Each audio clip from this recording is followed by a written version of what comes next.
Fala galera! Ao longo de milhões de anos de evolução, surgiu uma enorme diversidade de espécies em nosso planeta. Graças à seleção natural, a vida se adaptou às condições ambientais de várias maneiras surpreendentes. E hoje, vamos falar sobre como os animais vieram a este mundo. Prepare-se para se surpreender. Pois você descobrirá as formas mais malucas de nascimento no reino animal. Vamos lá! Os pandas estão sempre nos primeiros lugares das listas dos animais mais fofos e engraçados. Apesar de seu status icônico, a preservação da espécie ainda é uma tarefa não resolvida. O fato é que a reprodução dos pandas é um processo complexo e delicado. Para começar, a fêmea panda pode engravidar apenas alguns dias por ano. E não é garantido que nesses dias, ela ou seu parceiro estejam pensando em procriar. Outra peculiaridade está relacionada ao nascimento dos filhotes. A fêmea carrega o filhote por apenas 3 a 4 meses e o dá à luz prematuramente.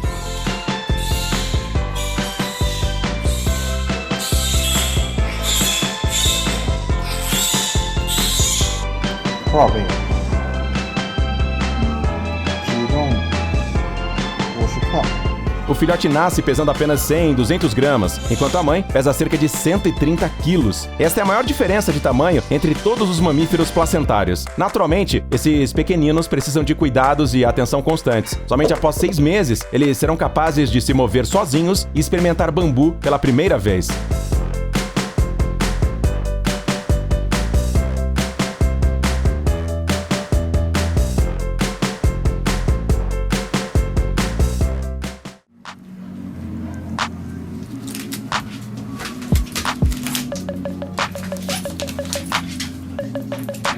Estes filhotinhos parecem embriões, mas na verdade nasceram há cerca de uma semana. Isso acontece porque os gambás carregam seus filhotes por um período muito curto, no máximo 25 dias. Os filhotes nascem completamente indefesos e pequenos, pesando cerca de 5 gramas.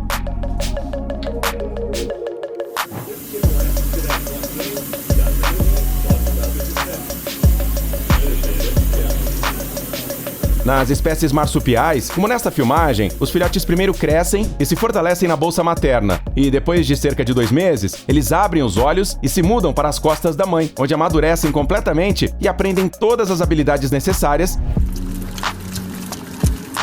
para a vida de um gambá, até que crescem e se tornam um grupo voraz. Em média, há cerca de 1 dúzia de filhotes em uma ninhada.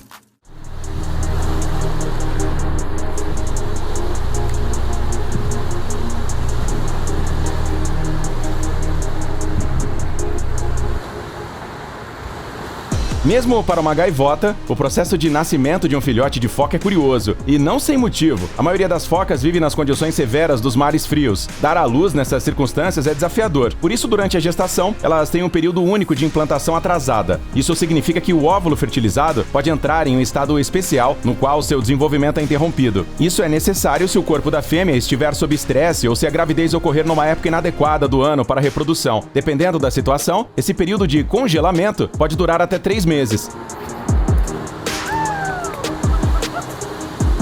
Quando o filhote finalmente nasce, ele já é bastante independente e pode seguir a mãe tanto em terra quanto na água fria.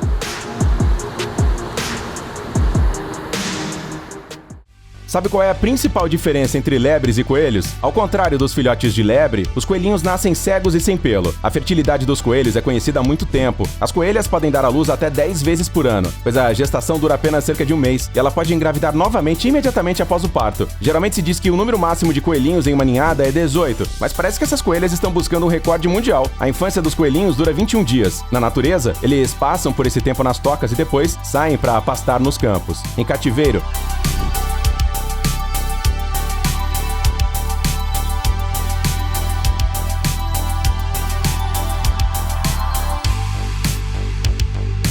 o cuidado com os coelhinhos muitas vezes é assumido por humanos, e parece que a coelha está feliz com a ajuda para cuidar de sua numerosa prole.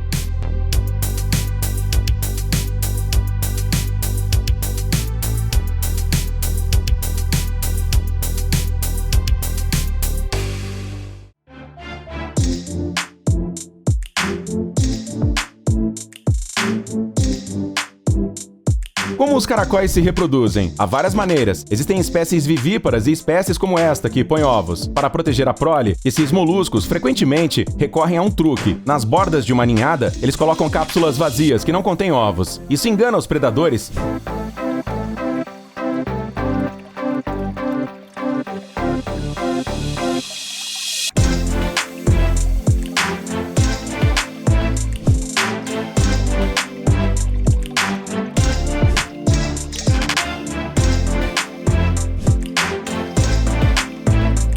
e perdem o interesse antes de chegarem aos ovos verdadeiros.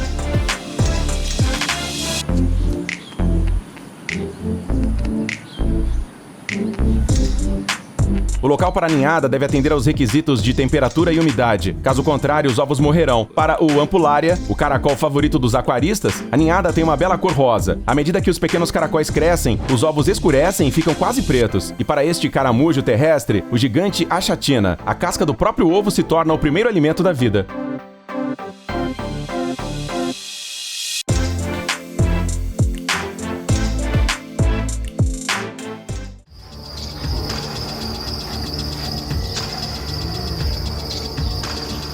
Outro exemplo de diversidade. Embora a maioria das baratas ponha ovos protegidos por uma cápsula especial chamada ooteca, há exceções. Como muitos outros animais desta ilha, a barata sibilante de Madagascar seguiu um caminho diferente e utiliza a viviparidade. Isso lembra um pouco o desembarque de uma tropa espacial.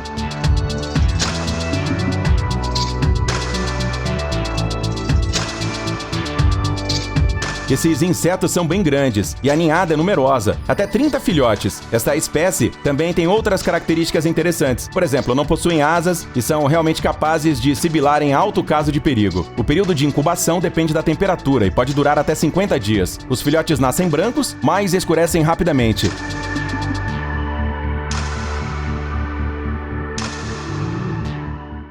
Este animal africano, o rato toupeira pelado, é um dos seres mais enigmáticos da Terra. A reprodução dos ratos toupeira também é incomum. Eles vivem em labirintos subterrâneos e seguem uma estrutura social complexa, semelhante a uma colmeia de abelhas. Em toda a colônia, apenas a fêmea produz descendentes. Ela acasala com 2 ou 3 machos permanentes e pode gerar centenas de filhotes ao longo de sua vida. Todos os outros indivíduos, embora capazes de se reproduzir, não participam da reprodução, desempenhando funções de trabalhadores ou soldados.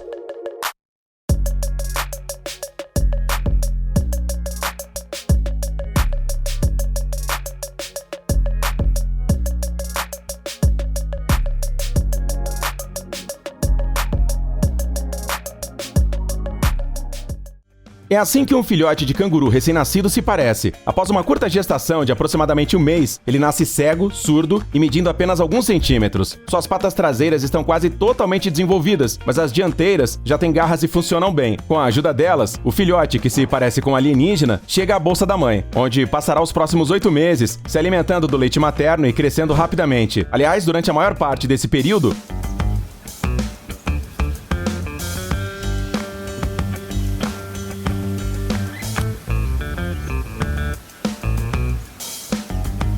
os canguruzinhos não têm pelos. Veja este pequenino. Após 8 meses, os canguruzinhos deixam a bolsa da mãe. Eles já se parecem com adultos, apenas menores.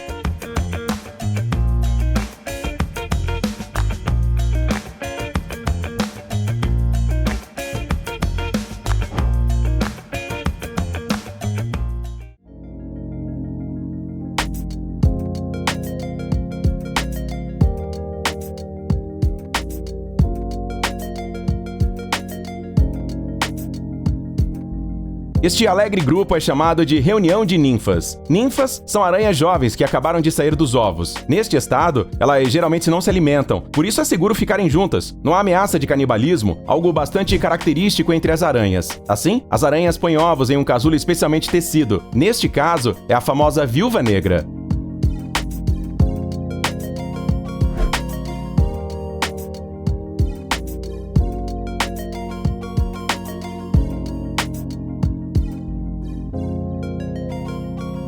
Este casulo com ninfas quase maduras pertence às tarântulas. Dependendo da espécie específica, podem haver de 50 a 200 aranhinhas no casulo. Na natureza, a fêmea da aranha protege sua prole por 6 a 7 semanas, permanecendo perto do casulo. É melhor não encontrá-la nesse período. Ela é muito agressiva nessa fase. Este processo está relacionado não à reprodução, mas ao crescimento da aranha. Durante a vida e o crescimento, as aranhas mudam seu exoesqueleto de 5 a 6 vezes. Dá pra ver que esse processo de renovação não é nada simples e que a aranha fica extremamente vulnerável nesse momento.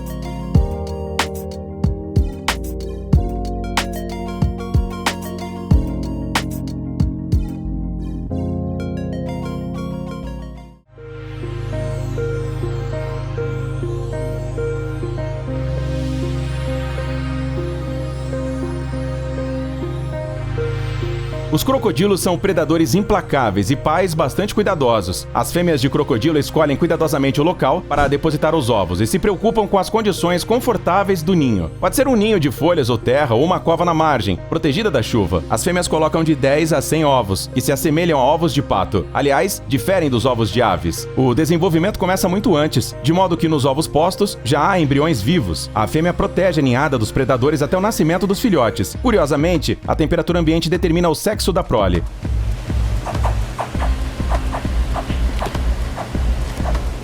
Em alguns casos, a casca de ovos é tão dura que os filhotes de crocodilo não conseguem sair sozinhos. Então, eles emitem sons que atraem a mãe.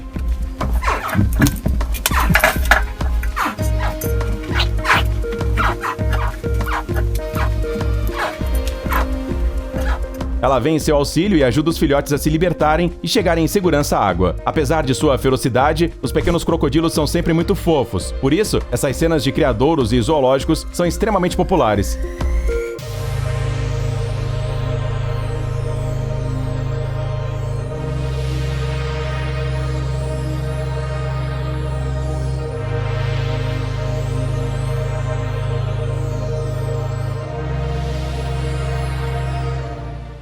O avestruz é a maior das aves modernas. Naturalmente, seus ovos são enormes, pesando até 2 quilos. Como se vê nestas filmagens, eles se reproduzem bem em cativeiro. Mas criar a prole na savana africana não é uma tarefa fácil. Um grupo composto por um macho e várias fêmeas incubam e protegem uma única ninhada, que pode ter de 15 a 60 ovos. Às vezes, durante o dia, os avestruzes deixam a ninhada para que o sol aqueça os ovos. Nesse momento, todos eles podem ser destruídos por predadores ou pela falta de incubação adequada. Em fazendas, os humanos ajudam os filhotes de avestruz a nascer, mas na natureza, eles precisam se esforçar sozinhos. A casca do ovo de avestruz é muito dura, com meio centímetro de espessura. Um filhote de avestruz pode levar mais de 1 hora para primeiro perfurar a casca com o bico e depois quebrá-la completamente com a parte de trás da cabeça. Não é incomum que sofram ferimentos. No entanto, os filhotes crescem rapidamente e em poucas horas já estão andando com os pais em busca de alimento.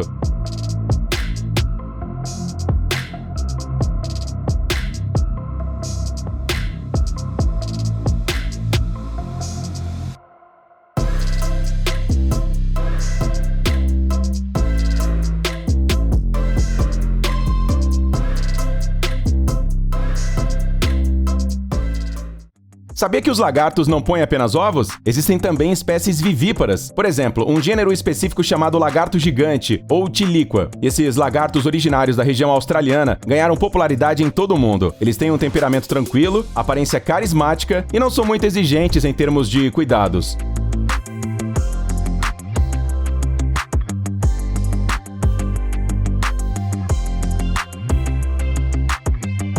Mesmo o parto ocorre sem grandes dificuldades. Dependendo da espécie, a fêmea tiliqua pode dar à luz de 1 a 2 a 20 filhotes.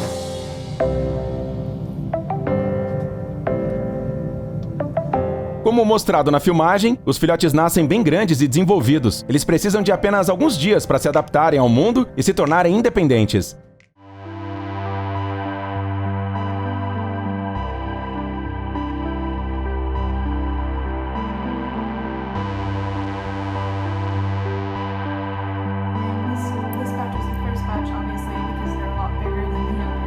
Axolotes são criaturas incrivelmente encantadoras. Eles são chamados de pequenos dragões e, graças às suas bocas largas, parecem estar sempre sorrindo.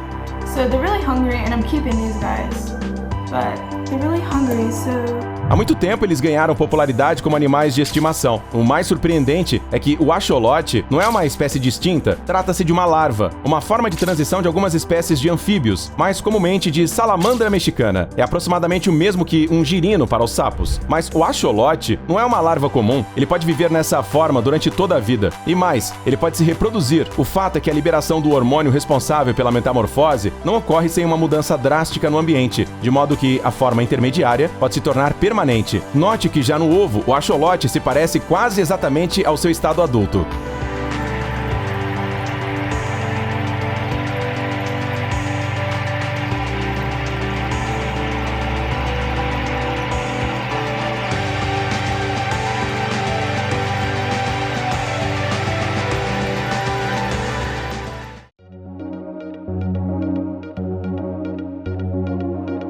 Provavelmente você já ouviu falar que os tubarões são peixes vivíparos, mas isso é apenas parte da verdade. Na realidade, cerca de 1/3 das espécies de tubarões nascem de ovos. E como você pode ver, esses ovos são muito incomuns. Por exemplo, os ovos dos tubarões bambu lembram embalagens plásticas.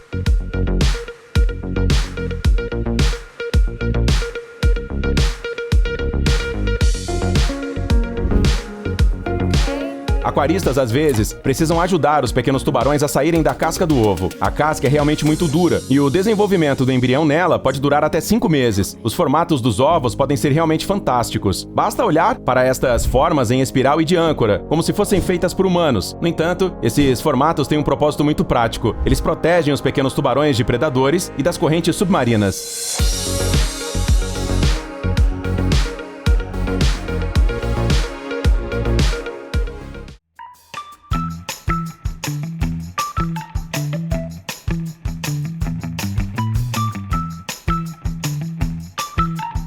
A cobra do milho é uma das cobras mais populares para a criação em casa. Elas não são venenosas, têm uma coloração diversificada e bonita e, além disso, se reproduzem muito bem em cativeiro. Essas cobras são bastante prolíficas. A fêmea coloca de 12 a 24 ovos com casca flexível. Após 10 semanas, os filhotes usam seu chamado dente de ovo para fazer rachaduras na casca e sair.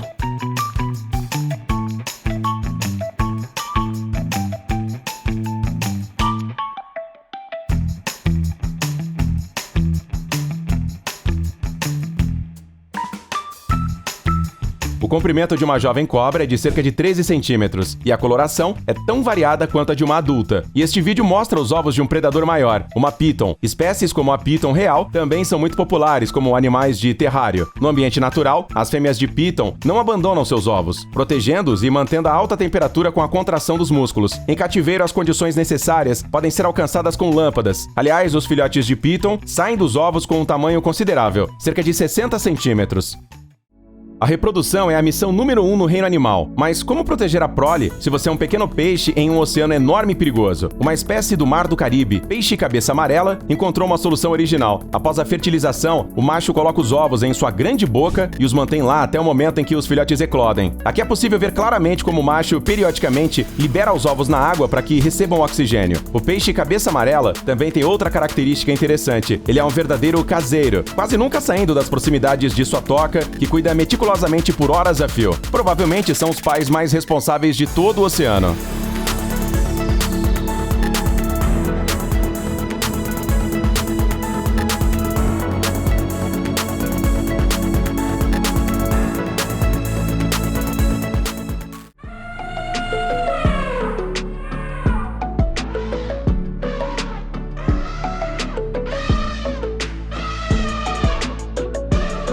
Os elefantes são animais extremamente inteligentes, com uma estrutura social complexa. Suas manadas são lideradas por uma matriarca e geralmente são muito unidos. Portanto, o parto das elefantas se torna um evento coletivo para toda a família, onde todos querem ajudar. Na maioria das vezes, a elefanta se retira para dar à luz acompanhada de uma companheira, mas às vezes o parto ocorre cercado por todo o clã, como nesta filmagem. Veja como esses gigantes expressam sua alegria com o recém-nascido.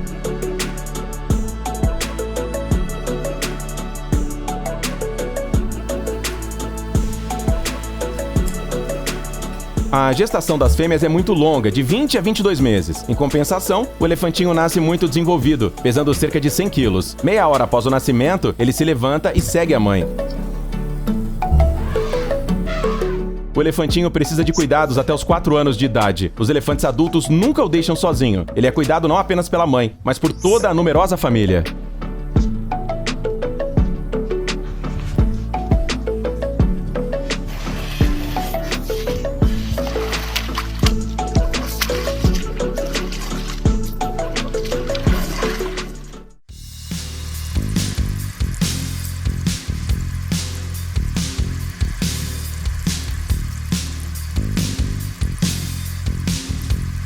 O cavalo marinho é um dos peixes mais peculiares de todo o oceano. Você tem que concordar, ele realmente não se parece com um peixe. Além disso, ele não nada bem devido à falta de nadadeiras e não possui estômago, por isso se alimenta quase sem parar. No que diz respeito à reprodução, tudo também é extremamente incomum. O fato é que a continuidade da espécie é a tarefa principal dos machos. Eles têm um órgão especial, uma bolsa incubadora, onde a fêmea deposita os ovos. Os embriões se desenvolvem nesse ambiente nutritivo e favorável. Quando chega a hora, o cavalo marinho grávido expele os filhotes na água. É impressionante como esse processo se assemelha a um verdadeiro parto de mamíferos.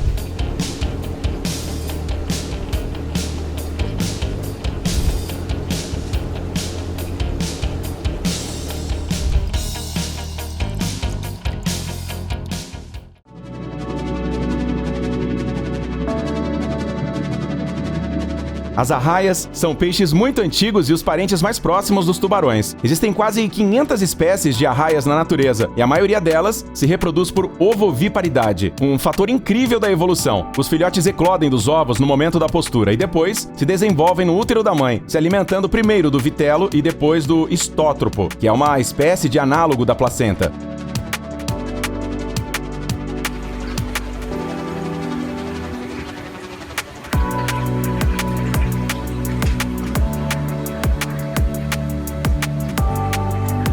Quando a gestação está completa, ocorre o nascimento, que estamos observando agora. Os filhotes deixam o útero da mãe com a cauda para frente. A propósito, em algumas espécies, os filhotes nascem enrolados como charutos. Graças a esse método, as arraias não precisam se preocupar com os ovos no fundo do mar, e os filhotes já nascem totalmente formados e prontos para a vida no oceano. Dê uma olhada nestes filhotinhos cheios de vida.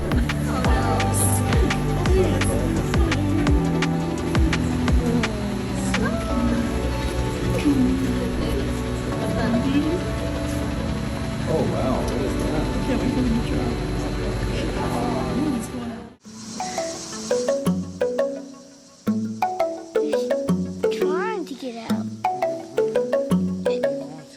It just when you watch them, it just totally. Sabia que as tartarugas marinhas põem seus ovos apenas no local onde elas próprias nasceram? Às vezes, as fêmeas têm que percorrer grandes distâncias para chegar à sua praia natal. Elas examinam cuidadosamente a área em busca de perigos e, se estiver tudo em ordem, cavam um buraco em forma de jarro onde depositam os ovos. Normalmente, o cuidado com a prole termina aí. Porém, há registros de que tartarugas adultas, às vezes, ajudam os filhotes a sair do ninho, como faz este homem.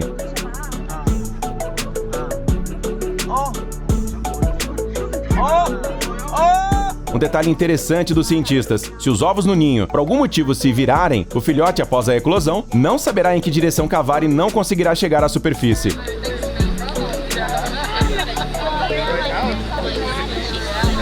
Felizmente, estes pequeninos têm boa noção de orientação espacial.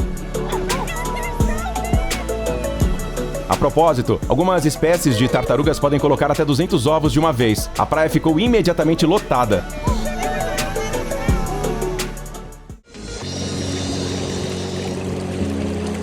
A reprodução dos caranguejos é sazonal e pode estar ligada à estação das chuvas ou às marés mais altas do ano. Geralmente, após rituais de luta entre os machos e o acasalamento, que pode durar vários dias, a fêmea carrega os ovos fertilizados em suas pernas abdominais. Neles se desenvolvem as larvas, que a fêmea do caranguejo então libera para nadar livremente no oceano.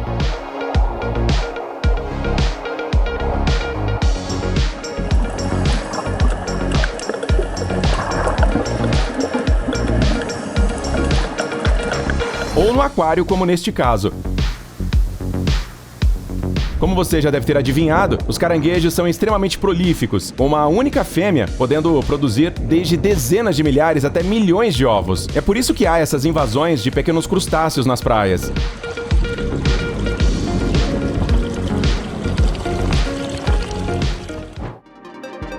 Como você já deve ter percebido, não são apenas os mamíferos que são pais zelosos. E que tal os temidos escorpiões? Muitos escorpiões como este são vivíparos.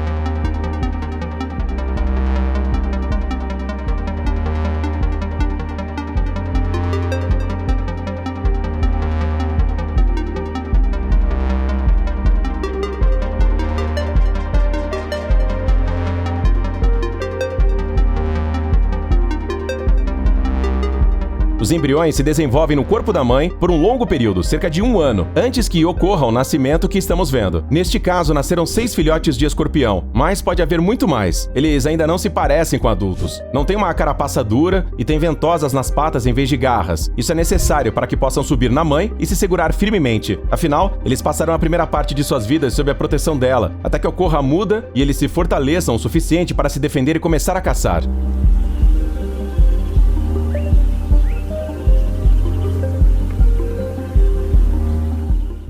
Há centenas de espécies de camarão no Oceano Mundial, e a pesca anual de camarões, pelo ser humano, chega a milhares de toneladas. Essa ampla distribuição se deve ao seu sistema reprodutivo eficiente. A reprodução do camarão é dividida em várias etapas. Primeiro, a fêmea acumula ovos na chamada cela, na região das costas. Essa cela tem uma cor viva, pois os ovos são visíveis através do exoesqueleto. Depois disso, a fêmea perde a casca antiga e o macho fertiliza os ovos. Agora a fêmea carrega os ovos sob o abdômen, onde eles se prendem às pernas natatórias. No vídeo, ela frequentemente move as pernas para garantir a ventilação necessária para os ovos. Quando o período de gestação termina, a fêmea libera pequenos camarões, com apenas alguns milímetros de comprimento, que começam uma vida ativa imediatamente.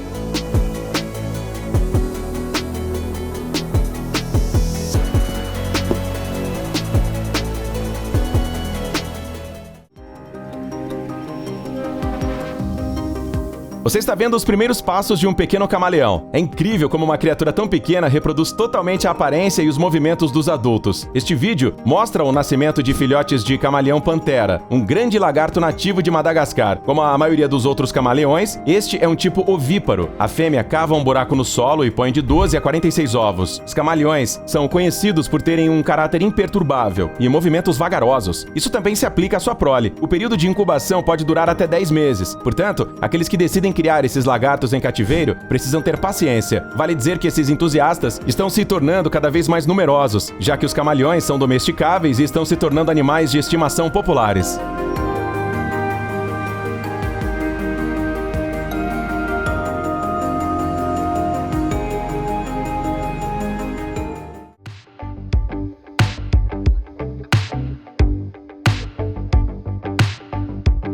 Os pulgões são pequenos insetos que se alimentam da seiva das plantas. Eles habitam quase todo o planeta e são extremamente diversificados, com cerca de 5.000 espécies. Alguns deles são vivíparos. É surpreendente observar esse processo quase microscópico em detalhes.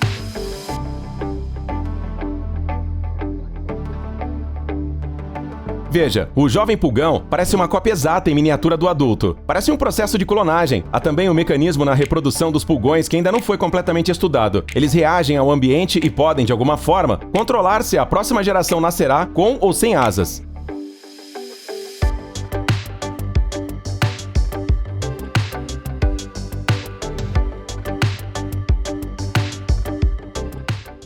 Os golfinhos são animais verdadeiramente únicos, que se distinguem não apenas por sua alta inteligência e natureza amigável, mas também pela forma como seus filhotes nascem. Ao contrário da maioria dos mamíferos, o nascimento deles literalmente começa pela cauda e não pela cabeça. Isso ocorre para minimizar o risco de afogamento do golfinho recém-nascido. A gestação na fêmea, dependendo da espécie, pode durar de 10 a 18 meses, após os quais nasce apenas um filhote. Sim, golfinhos praticamente nunca têm gêmeos. Além disso, os golfinhos são pais muito cuidadosos e atenciosos. As mães alimentam seus filhotes com leite por 2 a 3 anos e não deixam sua prole até ensiná-la tudo o que é necessário para uma existência independente nas águas severas do oceano, como obter alimento, como evitar perigos e até como se comunicar com outros golfinhos. Em suma, praticamente como os humanos. Impressionante!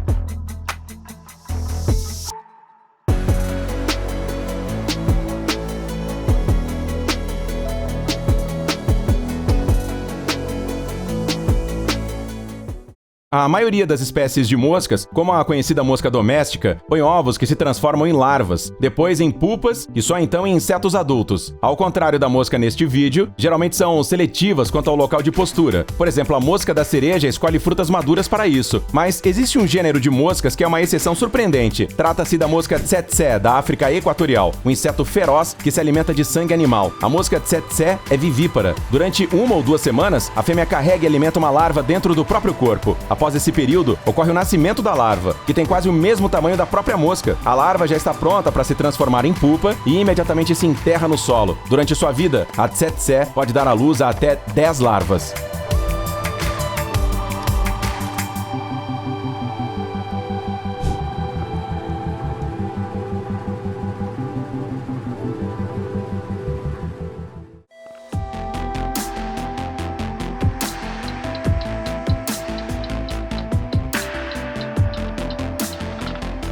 Este é possivelmente o sapo mais estranho do mundo. Ele é chamado de sapo-pipa e vive nos rios da América do Sul. Ele tem um corpo achatado, uma pequena cabeça triangular com olhos minúsculos e patas traseiras poderosas com grandes membranas. Mas o que o tornou especialmente famoso não é sua aparência surrealista, mas seu método único de reprodução. Depois que a fêmea coloca os ovos na água e o macho os fertiliza, a fêmea mergulha mais fundo e os ovos aderem às suas costas, se distribuindo em células por toda a superfície da pele. Em uma única ninhada, podem haver de algumas dezenas a 50 ovos. Os ovos no dorso da fêmea gradualmente ficam cobertos por uma camada de pele que lhes proporciona a proteção adicional. É ali que os pequenos girinos se desenvolvem, passando cerca de 10 semanas nas costas da mãe, e depois a deixam totalmente formados e prontos para aventuras na selva.